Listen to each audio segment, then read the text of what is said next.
চলে যাব এখান থেকে, কেউ থাকবে না। যিনি থাকার উনি যখন থাকেন নাই, কারো কাছে মালাকুল মউত অনুমতি নিয়ে আসে নাই, আসবে না।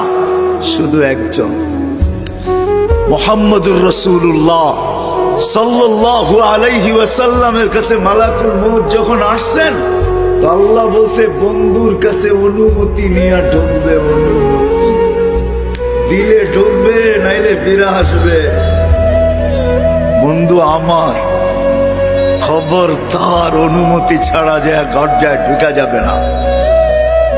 আমাদের কারো কাছে অনুমতি নিয়ে আসবে না, ওনার কাছে অনুমতি নিয়ে গেছেন। তারপরও বলছে শোনো, ঢুকার অনুমতি দিলেই কিন্তু হাত রাইখা দিবা না, আবার অনুমতি নিবা, রাখবা কি রাখবা না। বন্ধু যদি হা বলে তো রাইখো, যদি না বলে তো চলে আইসো। না বন্ধু আমার, কার বন্ধু? হ্যাঁ, কার বন্ধু? হাবিবুল্লাহ।